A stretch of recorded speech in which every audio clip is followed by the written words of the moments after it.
I'm Ted Clark, and I'm the founder of Hubtown Tours, currently the executive director. And I started this little business just about 10 years ago. We're right here in Boston, and this is very much a Boston-based business because Boston is at the vanguard of the American Revolution. There is no question where the war began, and what our little business focuses on is the years that came before the war. So the political arguments, the debates, the controversies, the protests, the American Revolution, in the words of John Adams, it's not what happened during the war, it's what came before, the 15 years prior to the outbreak of war at Lexington and Concord. So our little business, the way we separate ourselves is we first offer small groups, but we also do a chronological narrative along what's known as the Freedom Trail here in Boston. And we try to bring that little town of Boston back to life for folks.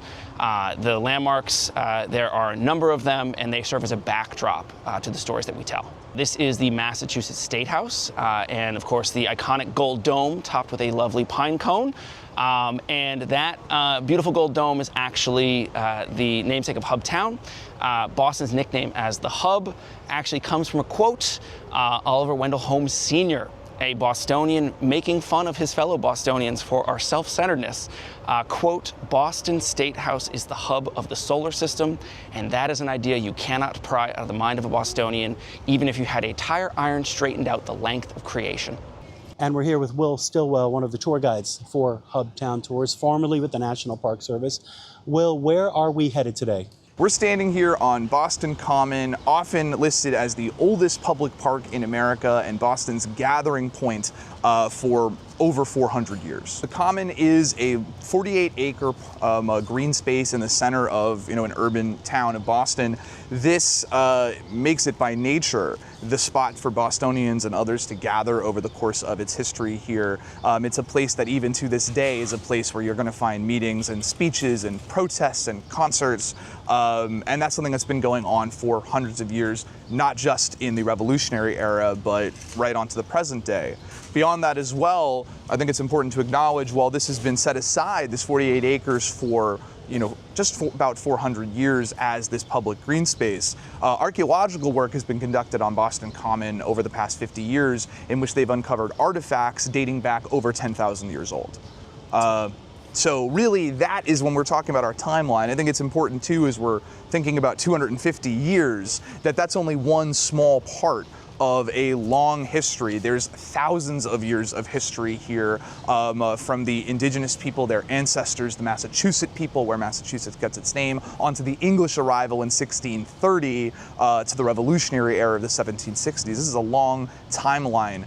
Thousands of years people have stood where we're standing. That's a point of connection over thousands of years. Living in Boston during the Revolutionary period, the 1760s, the 1770s, you would have felt like you were living in a tight-knit but large community. This is a town of over 15,000 people, a bustling one with shops, businesses, coffee houses, taverns, but also a very stratified society, meaning that people tended to not really step out of their social group, their social classes. The rich and the middle and the poor tend to keep to their distinct groups, socializing with each other. There's taverns that would be for specific social classes, coffee houses to certain social classes. You're not going to find the ship owners and the sailors in the same tavern, for example. And one of the interesting things about the American Revolution in Boston is how these distinct groups, separated socially and economically, are going to be coming together to form a broad coalition. These social groups really wouldn't socialize outside of their own types here. But an interesting thing about the lead up to the American Revolution is how these distinct and separate social classes are going to come together and unite to form a broad coalition against the power of Parliament, which will ultimately lead to the Declaration of Independence and the independence of the United States.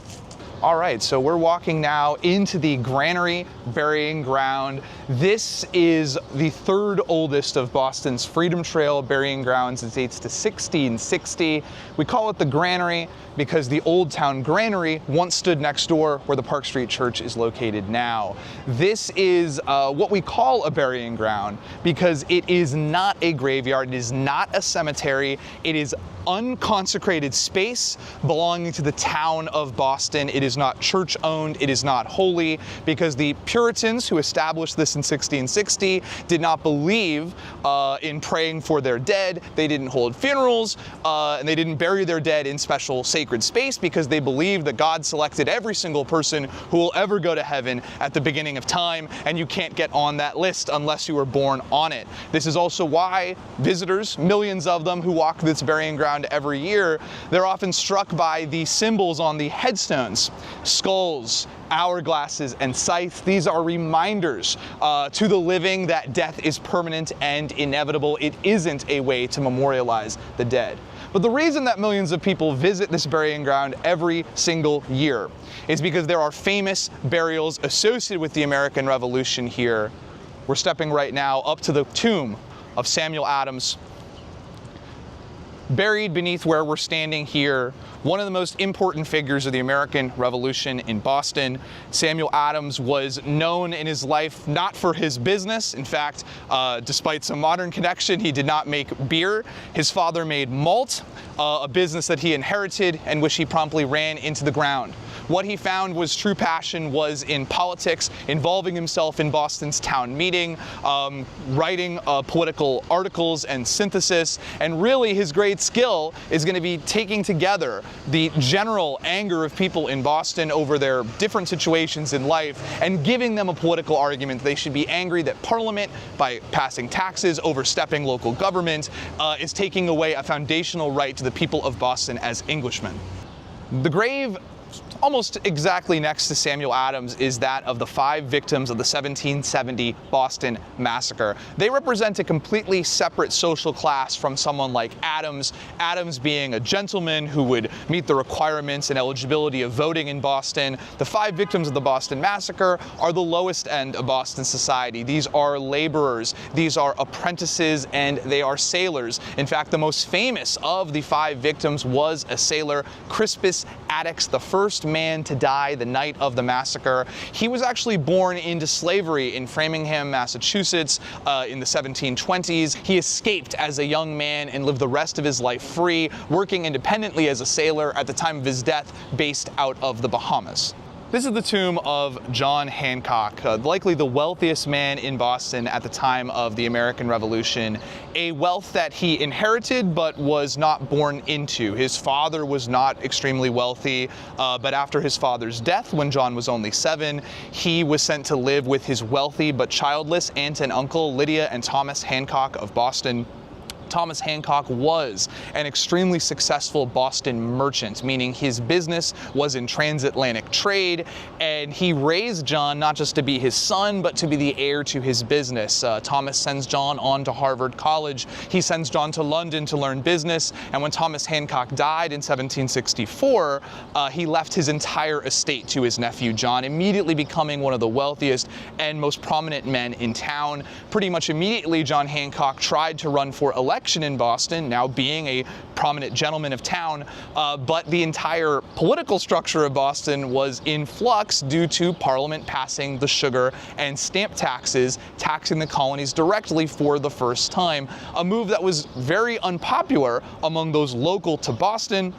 But those of the most powerful positions in town were finding themselves having to defend these unpopular policies. This will lead John Hancock to the mentorship of Samuel Adams, requiring the political credibility of someone like Adams to aid his quest at acquiring political power. For someone like Adams, this is a mutually beneficial relationship because Hancock had a lot of money. His deep pockets would later help fund the American Revolution. And while his tomb, this marker, is not at all original. It dates to 1898. It does fit the wealth and status and stature of a man like Hancock, as does his famous signature, the largest and most prominent on the Declaration of Independence, though he signed first and largest because he was the president of the Continental Congress and he signed everything big. The king was never going to receive that copy. It was not signed largest, so the king could read it without his spectacles.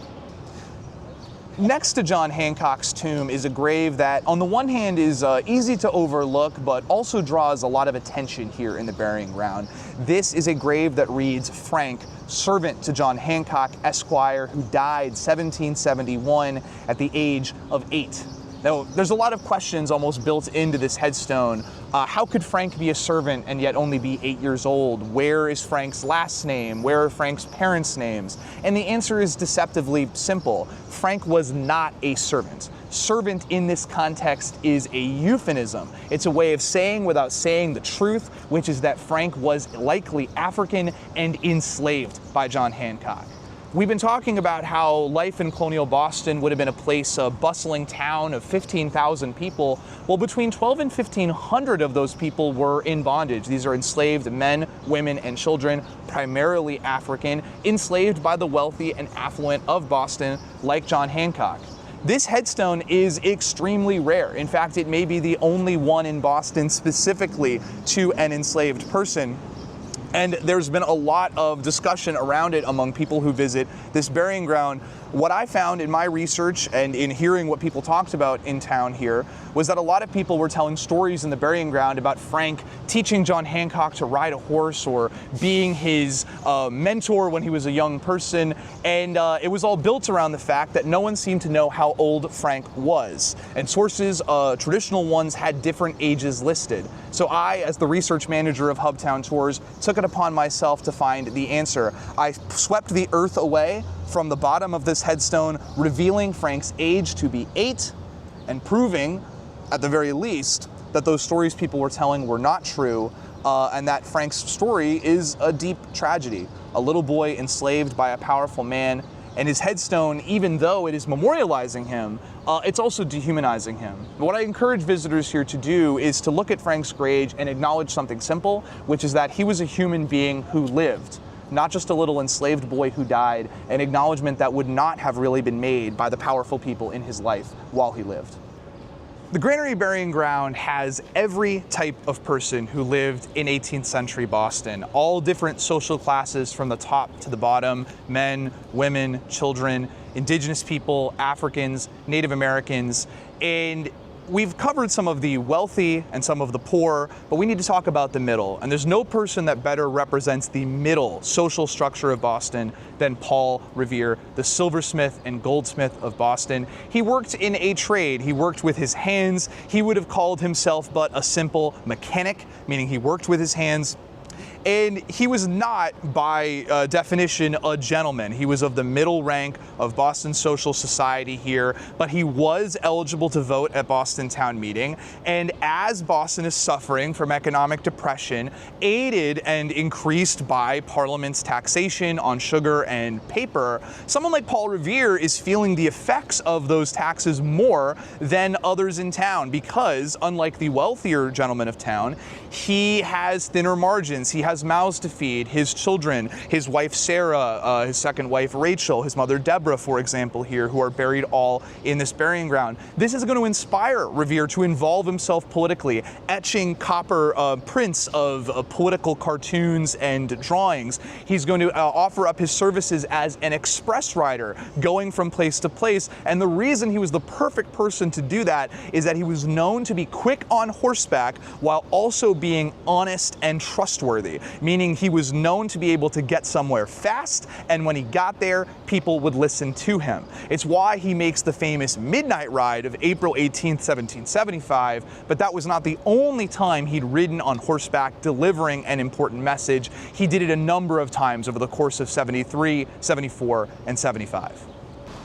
The idea for the Freedom Trail really came about in 1951 when a columnist for the Boston Herald Tribune had visited the Old North Church, and in talking with the church's caretaker or sexton, he was told that visitors were trying to find the Old North Church and they were having trouble locating it, especially people visiting from out of town who weren't used to Boston streets, or people, honestly, who weren't even used to navigating a city generally. And he proposed in his column that there should be some way of connecting together these separate historic sites and have some kind of catchy name around it. He proposed a couple of ideas: the Puritan's Path, the Liberty Loop.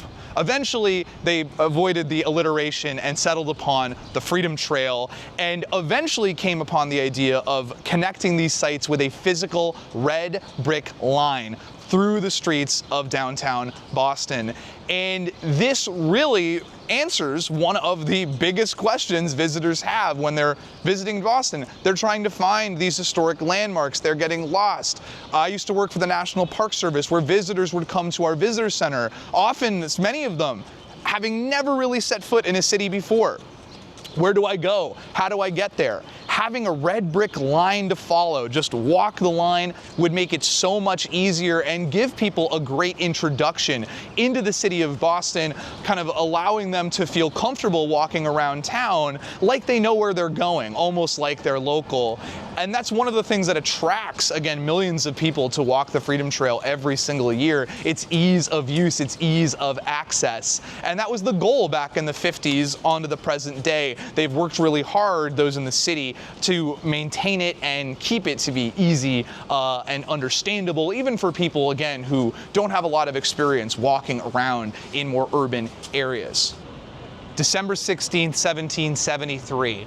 4,000 people crammed into the Old South Meeting House here behind me, probably hundreds more out into the streets. At the end of this meeting, which had been gathered to discuss the tea ships anchored in Boston Harbor in the wake of the passing of Parliament's Tea Act, it was almost a foregone conclusion before this meeting began that those ships were not going back to London and drastic action needed to be taken. At the end of this meeting, probably 150 individuals streamed out of Old South, with 2,000 more following behind to go and watch as those 150 boarded the ships in Boston Harbor to crack open the chests of tea, dump them overboard into Boston Harbor in an event that will later become known as the Boston Tea Party. That famous event of American history is really born out of the Old South Meeting House right behind me here.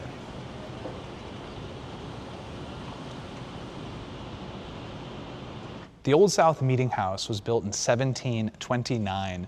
At the time of the American Revolution, it was one of about a dozen congregational meeting houses throughout Boston. And as a congregational meeting house, it would have been used for religious services on Sundays, but then also could be used for any type of public meeting. You know, most towns in New England in the 18th century would have one public building that would be used for government, for school, and for church. Boston was large enough to have a dedicated meeting space for its town meeting, Faneuil Hall, but Faneuil Hall was only built to hold about 1,200 people. More than enough for any general town meeting, but if you wanted to have a larger indoor meeting, you'd have to come here to the South Meeting House. While they would never do this today, they would put over 4,000 people inside of Old South, which they did on multiple occasions in the 1770s. You can see that we have the downstairs pews. As we look up, we can actually see 2 levels of gallery here as well, allowing for even more space to fill up.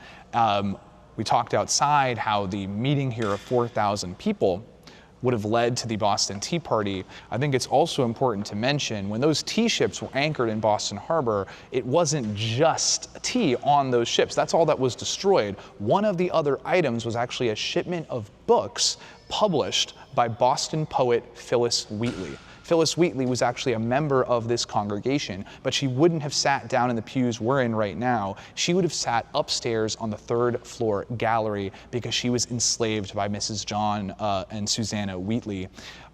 It was really rare to have works published and written by an enslaved woman. She was really the first African-American poet. And her name would have borne with her her status as an enslaved woman. She was enslaved by the Wheatleys, and the Phyllis was the slave ship that took her across from Senegambia to Boston when she was only 7 years old. Her works, though, would be widely published all across the British Empire. She would have met George Washington after writing a poem for him, and later had an audience with King George III, though she didn't end up actually meeting him. Today, she's probably the most famous congregant associated with the South Meeting House. Thousands of visitors come here every single year to visit this historic space, though it's worth mentioning, not only is the space no longer used for church services, it also does not have the original furnishings, because once the British Army occupied Boston in 1774, they actually destroyed the interior pews and used this space as a riding school for their cavalry. So we just left the Old South Meeting House. We're now walking over to our next stop, the Old State House. And the original conceit of the Freedom Trail was to connect together these 16 landmarks that were all managed separately. Not only are they separate landmarks, but had separate, owners, separate jurisdictions. In 2020, the proprietors of the Old South Meeting House and the owners of the Old State House merged into a singular organization, bringing together two distinct Freedom Trail sites under one ownership, which is called Revolutionary Spaces, sort of a nod to the connections to both buildings, to the American Revolution, and allowing visitors to come buy one ticket and see two sites in a more unified manner. This is the center point of colonial Boston, both economically, politically, and often socially. We're standing at the end of modern Washington Street, which would have been one road in and out of colonial Boston. We're looking down toward Long Wharf, the main entryway to Boston by sea, and right at the intersection of land and sea in Boston is the main government building for the entire colony of Massachusetts, what was known originally as the Town House, built in 1713. It's where you would find the royal governor, his office, as well as the meeting point for the elected legislature of Massachusetts. This would remain the government building for the colony of Massachusetts until the American Revolution, and then it became our state house. It continued to be our Capitol building even after the Declaration of Independence until we built the current state house in 1798, meaning that in Massachusetts, we've been in two state capitol buildings in just over 310 years. October 1st, 1768, 1,200 soldiers of the King's Army marched right by where we're standing to occupy the town of Boston. They would be here for 17 long months, occupying the town, impossible to miss in their bright red coats, in a direct violation of the British Bill of Rights. It would be relatively peaceful over that 17 months with just sort of minor street fights and arguments between locals and soldiers, but things would truly escalate to violence on March 5th, 1770. Now, the night before, a foot of snow had dropped onto town. All day and all night had been walked over. It's a thin layer of ice on March 5th. Standing guard outside of the Custom House across the street from where we stand was Private Hugh White of the Army. As he's standing guard, he notices two young apprentices walking by, shouting insults at one of the officers of the Army. Private White goes over to them and demands they show respect to an officer. They show the same amount of respect to him. They start insulting him. He takes the butt of his musket and just hits one of the kids right in the forehead. He was assuming, I think, that would shut the kid up. Instead, he screamed. He fell to the ground. He started to wail and cry, and this drew in the attention of the other people walking around that night, mostly young apprentices. They soon crowd Private White in front of the Custom House. He soon has a crowd of probably 10 to 20 in front of him, shouting insults at him. As the crowd grows, when they see attention coming into here, they start picking up snowballs and ice balls and rocks and oyster shells, trying to hit Private White from afar. This draws the attention of the other soldiers. Captain Thomas Preston of the guardhouse across the square will gather 7 privates. They'll push through the crowd, their bayonets out, and that draws in more attention. The crowd is going to grow to 30, to 40, to 50, to 60. Preston organizes the men into a semicircle in front of the Custom House. He tells the men to load their muskets, but not to fire, because if they fire, that's a criminal action. The crowd knows this because they're yelling at the soldiers, "Fire, you cowards! You damn you, you lobsters, you bloody backs, why won't you fire?" At this point, the bells in town start to ring. People think something is on fire. They're stepping outside with buckets of water in hand, but they don't find flames. They find this crowd of maybe 100, mostly men on the lowest ranks of society. Laborers, sailors, apprentices, enslaved and free men of color gathered into this crowd. In this crowd of those apprentices are Samuel Maverick and Christopher Monk. In this crowd of those laborers are Patrick Carr and Samuel Gray, and of those sailors, James Caldwell and Crispus Attucks. As one of the soldiers, Private Edward Montgomery, is knocked back, his gun goes off over the crowd. Seconds go by. Preston is trying to block his men. He's standing between them, but they don't hear the order. They don't know what to do. One by one, led by Matthew Kilroy, fire, fire, fire, fire. Attucks, Caldwell, and Gray were all killed instantly. Maverick was shot in the back. He died the next morning in his own bed with his mother at his side. Patrick Carr, shot to the abdomen, hip to hip, lingered for a week, and then he died. Christopher Monk, shot in the back. He lived, but he never walked again, and he wouldn't live to see 30, and his family would blame his early death on the shooting. 5 or 6 other people wounded, bullet wounds in the arms and the legs and the backs as the crowd scatters and then comes right back, banging on the doors of the State House and the guardhouse, demanding justice. From the balcony of the old State House will step out Lieutenant Governor Thomas Hutchinson, begging the crowd to go home, telling them that he will live and die by the law. The law says these men will face trial for murder, but later it can only happen when the crowd goes home. They disperse. In the coming days, the Army and Navy are fully removed from Boston. And soon, as this information of this event hits the newsstands across the empire, it will come to be known as the Bloody Boston Massacre.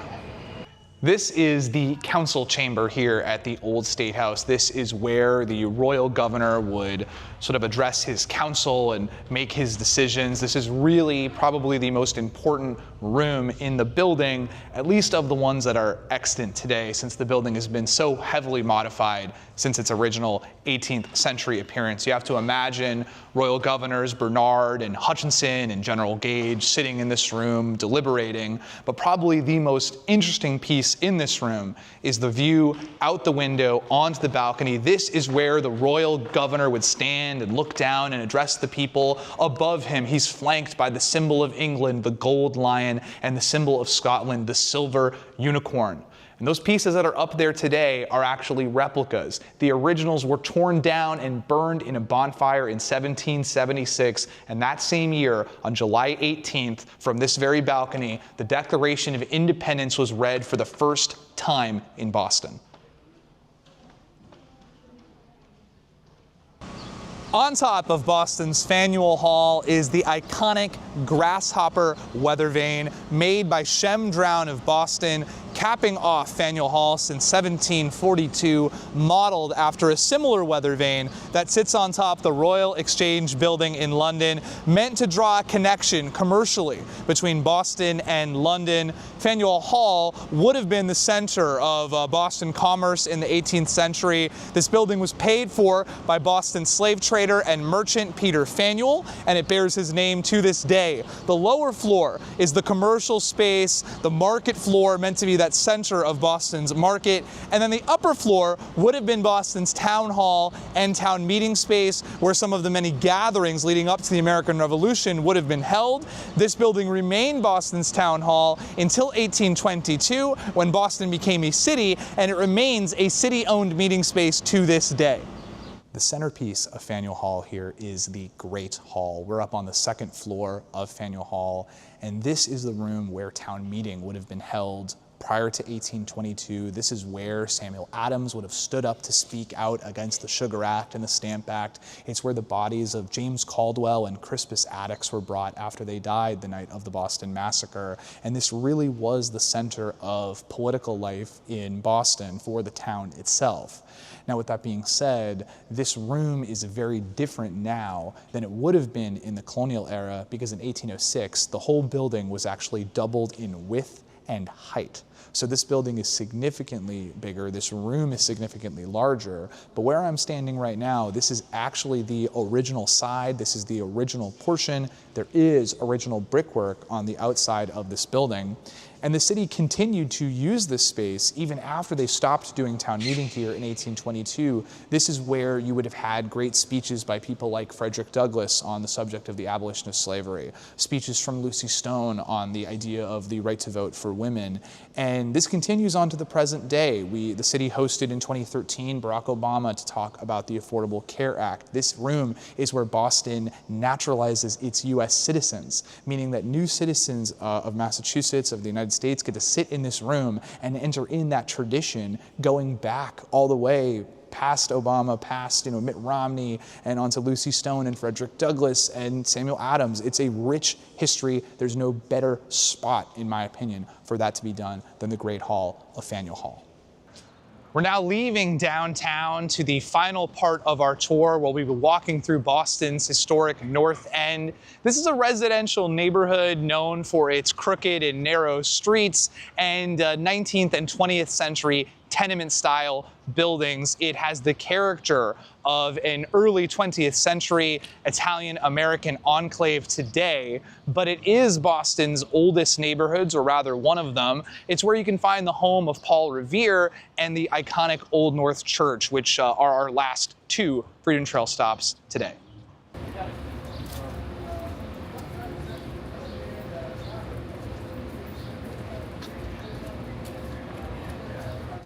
(1770), February of that year, Paul Revere, his wife Sarah, and their 5 children, as well as Revere's mother, Deborah Hitchborn Revere, moved in together to a home here in North Square. Behind me, this wooden house that they were moving into was already 90 years old when they moved in 1770. This house was built in 1680, the oldest house in downtown Boston, the second oldest property in the whole city of Boston, one of only 2 remaining 17th century structures. A reminder and a remarker of what it was like to live in the North End in the 18th century, coupled with the brick structure next door, built in 1711, and for many years, Paul Revere's first cousin, Nathaniel Hitchborn, lived there. So these 2 homes, the Paul Revere house and the Hitchborn house together, are a way of picturing the neighborhood in the 18th century, as well as showing that family connection between the 2 houses here. Paul Revere did not run his business out of this home. He would have had a separate shop where he ran his gold and silver business here, but that was his primary occupation, his primary income. He's going to become involved politically over the course of the 1770s, allowing himself to sort of print out images onto paper etched in copper. He's going to be making express rides. For example, after 150 Bostonians destroy 340 chests of East India Company tea in December of 1773, an event known as the Boston Tea Party, leaders in New York found out that happened before the newsstands got to them because Paul Revere hand-delivered that news to them in only 5 days on horseback. And this is again due to the fact that he was known to be quick on horseback and also honest and trustworthy. This is the Prado, the Paul Revere Mall. Behind me is the statue, equestrian statue of Paul Revere, and behind him, the steeple of the iconic Old North Church. On the night of April 18, 1775, 700 British soldiers made their way from Boston, rowing boats across the Charles River to Cambridge on their march out west to Lexington and then on to Concord. In a pre-set up move here, the Committee of Safety of Boston, led by Dr. Joseph Warren, had planned to have 2 riders on horseback go out ahead of the British Army the moment they saw them leave town. The 2 riders trusted with this, one a local tanner named William Dawes, and the other the silversmith Paul Revere. Revere, recognizing the flaw in a plan of having only 2 riders against 4,500 soldiers and a curfew in place at night, set up a backup plan, having lookouts looking in Charlestown for a signal from the steeple of the Old North Church. 1 lantern in the steeple if the army made their way down the Boston Neck, the long way to Concord, or 2 lanterns in the steeple if they were rowing boats across the Charles River as a shortcut, which is the way they ended up going. In the words of Henry Wadsworth Longfellow, 1 if by land and 2 if by sea. We don't know who went up with the lanterns that night because Revere never identified them by name, but what we know is on that night of April 18th, the soldiers were spotted rowing across to Charlestown.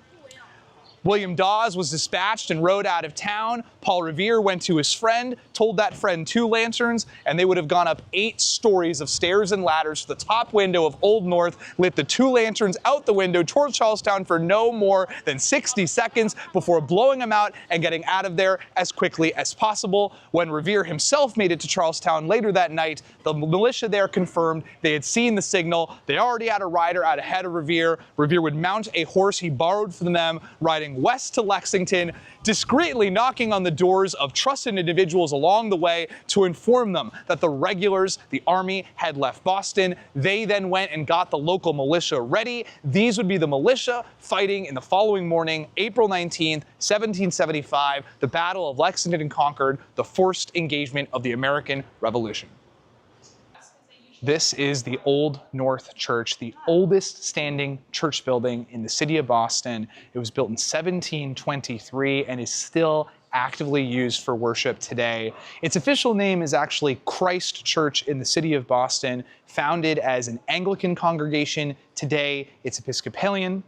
This pew that we're in right now is actually decorated in the manner that pews would have been decorated in the 18th century. The majority of Old North's box pews are plain and white, reflecting a more modern taste for the congregation, but originally each one of these pews would have been individually owned and decorated to the taste and means of the owners. This pew is one that's left open to resemble how pews would have been set up originally in the 18th century. The church, while it does not maintain its original paint style, it has the white look of the colonial revival of the 20th century. They have, over this past year, actually restored original paint features. You can see these beautiful angels in the archways. That's actually original 1723, 1724 paint that has been painstakingly restored by scraping away layers of decades and decades of paint. A brand new look for the thousands of visitors that come here to Old North every single year. And it was here on the night of April 18th, 1775, that Paul Revere's friend, whoever they were, would have come in through the front door. They would have climbed up the back stairs. They would have squeezed behind that pipe organ and climbed up those 8 stories of stairs and ladders to the top window to light the 2 lanterns, 1 if by land and 2 if by sea, in the words of Henry Wadsworth Longfellow. Here we are at Copp's Hill Terrace. This is the final stop of our tour here today, and where our Hubtown tours, Freedom Trail tours end. We're actually looking over the river at the end of the Freedom Trail. The last 2 stops are just beyond us here. You've got USS Constitution, the oldest commissioned warship afloat in the world, anchored permanently across the harbor from us here. She's famous for engaging with British warships during the War of 1812. She's undefeated in battle, and through all her victories over British warships, she earned the nickname Old Ironsides because it was said that cannonballs would bounce off her oak hull as if she were made of iron. Behind her is the tall obelisk, the Bunker Hill Monument, 1843. It's when it was completed. This monument was actually had ground broken in 1824. It would take years for it to be completed. It took a lot of money that was not there in order to build it. It is marking the location of the Battle of Bunker Hill, but it does not mark the location of the hill, Bunker Hill. The hill that the battle was fought on and where that monument is actually named Breed's Hill.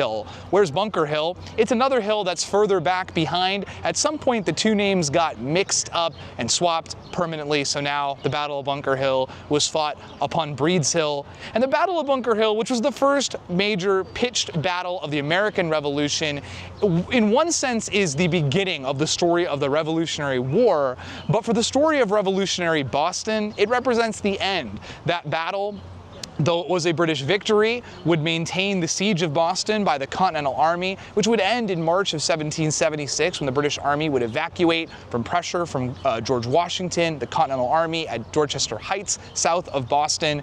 And with the evacuation of the British troops in March of 76, the Revolutionary War never returns here, which means that even though it goes on for 7 long years after 1776, for Boston, the story ends here. The story ends there. 1776 really represents the end of that chapter that started all the way back in 1763 with the end of the French and Indian War, and is an ideal place for us to end our story here today.